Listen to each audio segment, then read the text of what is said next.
C'est un hommage à Pat Metheny, un musicien qu'on adore tous les deux depuis qu'on est gamins et sur lequel on avait envie de travailler. Donc voilà. Et puis on avait aussi envie d'utiliser, en tout cas pour ma part, la voix dans une utilisation un peu moins conventionnelle que ce qu'on fait d'habitude. C'est-à-dire qu'elle ne soit pas mise en lead ou juste pour chanter des chansons, mais vraiment utilisée comme un instrument.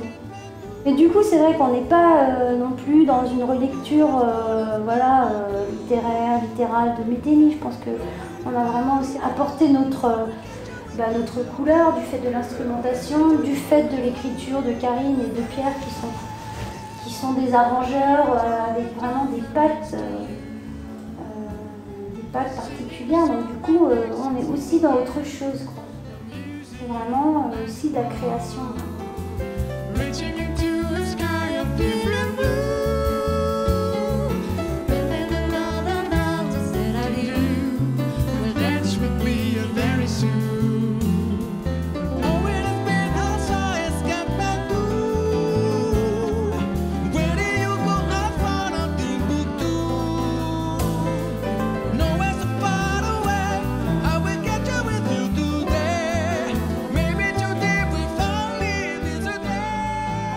On a rassemblé des musiciens qui sont un peu atypiques. Autant par exemple, il y a Jean-Luc Difraya qui chante, qui a une voix de haute contre et qui est un magnifique percussionniste. À la basse, il y a Acelino De Paola qui est un bassiste brésilien. Il y a aussi Manu Domergue qui est un super chanteur mais qui lui joue aussi du corps. Et puis bien sûr au piano, on a eu la chance que Karine soit intéressée par le projet et joue avec nous. Du coup, on avait une variété d'instrumentation qui était intéressante, à 6. Voilà, on a 3 voix et puis 6 instruments pratiquement.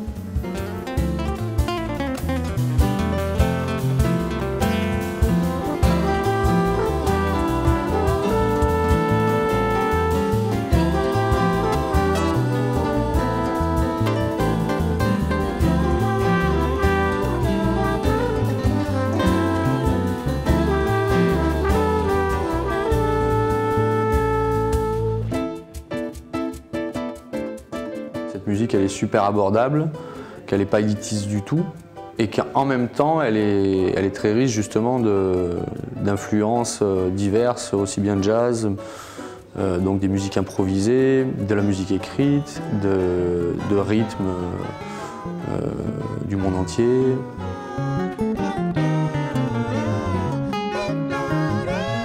Il y a plein d'influences, quoi.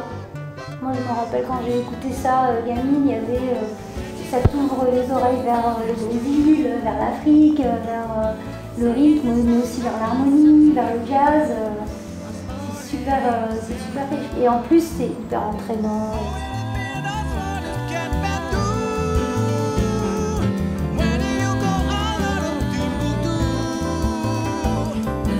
Elle n'est pas du tout justement réservée à un public.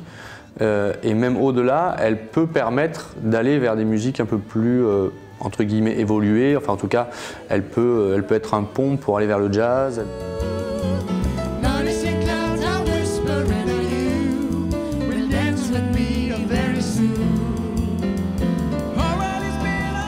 y a vraiment eu dans le groupe une rencontre humaine qui s'est super bien passée. Et du coup, je pense que ça se sent sur scène. Et puis, autant musicalement que humainement, on était trop contents de faire ça ensemble, quoi.